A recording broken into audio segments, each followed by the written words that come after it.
ನಮಸ್ತೆ ಕನ್ನಡಿಗರೇ, ನಾನು ನಿಮ್ಮ ಮೈಸೂರು ಲೋಕೇಶ್. ನಾನು ಆರಾಮೇಲೆ ಕರ್ಕೊಂಬಂದಿದ್ದೀನಿ ಮೈಸೂರಲ್ಲಿ. ಬನ್ನಿ ನೋಡ್ಕೊಂಬರೋಣ. ನೋಡಿ, ಇದು ನೆಮ್ಮದಿಯಾಗಿ ಊಟ ಮಾಡಿ. ಇದು ನಮ್ಮ ದರ್ಶನ್ ಸರ್ ಅವರ ಅಳಿಯ ಅವ್ರ ಫ್ರೆಂಡಿಗೋಸ್ಕರ ಹೆಲ್ಪ್ ಮಾಡೋಕ್ಕೆ ಬಂದಿರೋದು. ಅವರೇ ಬಾಯ್ಬಿಟ್ಟು ಹೇಳಿದ್ದಾರೆ, ನಮ್ಮ ಫ್ರೆಂಡಿಗೆ ಓಪನ್ ಮಾಡಿದ್ದಾರೆ, ಅವ್ರಿಗೆ ಹೆಲ್ಪ್ ಮಾಡ್ತಾಯಿದ್ದೀನಿ ಅಂತ. ನೋಡಿ, ನಮ್ಮ ಬಾಸು ಎಷ್ಟು ಸಿಂಪ್ಲಿಸಿಟಿ ಹೇಳ್ಕೊಟ್ಟಿದ್ದಾರೆ. ಎಲ್ಲರಿಗೂ ನಾವು ಯಾವ ಥರ ಇರಬೇಕು ಅನ್ನೋದನ್ನ ಅಲ್ವಾ. ತುಂಬ ಖುಷಿ ಆಯಿತು ಅವ್ರಿಗೆ ನೋಡಿ, ಮೀಟ್ ಆದೆ. ಹಂಗೆ ಚಿಕನ್ ಬಿರಿಯಾನಿನೂ ತಿಂದ್ವಿ ಫ್ಯಾಮಿಲಿಗಳು. ತುಂಬ ಖುಷಿ ಆಯಿತು ನೋಡಿ. ಆ ಥರ ಸಿಂಪ್ಲಿಸಿಟಿ ತುಂಬ ಗ್ರೇಟ್. ಈಗ ಹುಡುಗರೆಲ್ಲ ಸ್ವಲ್ಪ ಇದ್ಬಿಟ್ರೆ ನಾನು ಆ ಥರ ಮೆರೀತಾರೆ. ಆದರೆ ಇವ್ರು ನೋಡಿ, ಫ್ರೆಂಡಿಗೋಸ್ಕರ ನಿಂತು ಹೆಲ್ಪ್ ಮಾಡ್ತಾಯಿದ್ದಾರೆ. ನಮ್ಮ ಬಾಸ್ ಗುಣನೇ ಆಗಿ ಅಲ್ವಾ. ಓಕೆ, ನೋಡ್ಕೊಂಬನ್ನಿ. ಹಾಗೆ ಆಹಾರ ಮೇಳ ಇಲ್ಲಿ ಈ ಸರಿ ತುಂಬ ಡಿಫ್ರೆಂಟ್ ಆದಂಥ ಆಹಾರ ಮೇಳ ಆಯೋಜಿಸಲಾಗಿದೆ. ಮತ್ತು ತುಂಬ ವೆರೈಟಿಗಳಿದೆ. ಸ್ವೀಟಿಂದ ಹಿಡಿದು ನಮ್ಮ ಉತ್ತರ ಕರ್ನಾಟಕ ಆ ಕಡೆ ಸೈಡಿಂದ ಎಲ್ಲ ನಾನಾ ರೀತಿಯ ಹೋಟ್ಲುಗಳು ಓಪನ್ ಆಗಿದ್ದಾವೆ. ಇಲ್ಲಿ ನೋಡಿ, ದಾವಣಗೆರೆ ಬೆಣ್ಣೆ ದೋಸೆ ಬರೀ 40 ರೂಪಾಯಿ ಅಂತ. ಟೇಸ್ಟ್ ಮಾಡಿದ್ವಿ, ಚೆನ್ನಾಗಿತ್ತು. 40 ರೂಪಾಯಿಗೆ ಒಳ್ಳೆ ಬೆಣ್ಣೆ ಹಾಕ್ಕೊಟ್ಟಿದ್ರು, ತುಂಬ ಚೆನ್ನಾಗಿತ್ತು. ಹಾಗೆ ಒಂದು ರೌಂಡ್ ನೋಡ್ಕೊಬನ್ನಿ. ತುಂಬ ಬಿಸಿಲಿದೆ ಇಲ್ಲಿ. ಒಳಗಡೆ ಎಂಟ್ರಿ ಕೊಟ್ಟರೆ ಯಾವ್ದು ತಿನ್ನೋದ ಯಾವ್ದು ಬಿಡೋದ ಅಂತ ಗೊತ್ತಾಗಲ್ಲ, ಅಷ್ಟು ವೆರೈಟಿಗಳೈತೆ. ನಾವು ನಮ್ಮ ದರ್ಶನ್ ಹಳೆಯ ಹೋಟ್ಲಲ್ಲಿ ಚಿಕನ್ ಬಿರಿಯಾನಿ ತಿಂದ್ವಿ. ಹಾಗೆ ನೋಡ್ಕೊಂಡು ಮಿರ್ಚಿ ಚಿಕನ್ ಪಲಾವು, ದೊನ್ನೆ ಬಿರಿಯಾನಿ, ಸ್ವೀಟ್ಸು, ನಾನಾ ರೀತಿಯ ಪದಾರ್ಥಗಳಿದೆ, ತುಂಬ ಇದೆ.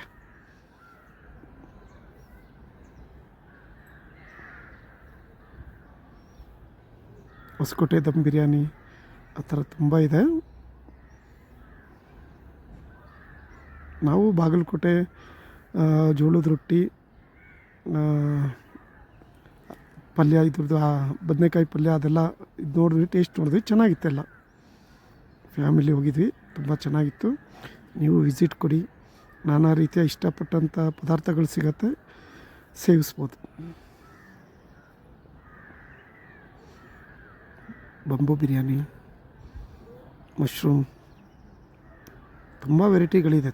ತುಂಬ ವೆರೈಟಿಗಳಿದೆ. ನೀವು ಫ್ಯಾಮಿಲಿ ಜೊತೆ ಬಂದು ಒಂದು ವಿಸಿಟ್ ಮಾಡಿ, ತುಂಬ ಖುಷಿಯಾಗುತ್ತೆ.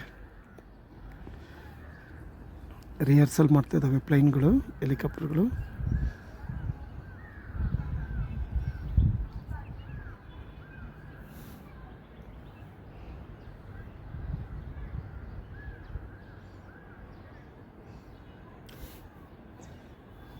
ಬಾಗಲಕೋಟೆ ಜೋಳದ ರೊಟ್ಟಿ.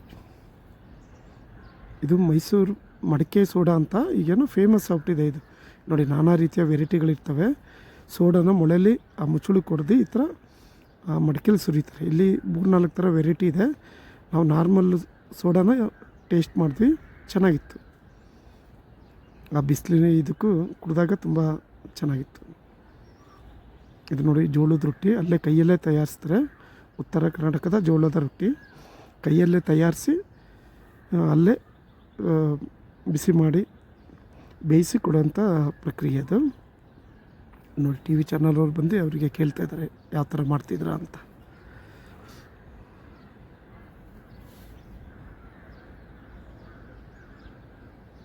ನೋಡಿ, ಮೋಡ ಫುಲ್ಲು ಬಿಸಿಯಾಗಿದ್ದಾರೆ. ಇದು ಸ್ವೀಟ್ಸ್, ಇದು ಅಲ್ಲೇ ತಯಾರಿಸಿ ಕೊಡ್ತಾರೆ, ಕೈಯಲ್ಲಿ ತಯಾರಿಸಿ ಕೊಡುವಂಥದ್ದು. ನಗುವಿನ ಅಲೆ ಹರಡಲಿ ಎಲ್ಲೆಡೆ ಆಹಾರ ಮೇಳದಲ್ಲಿ.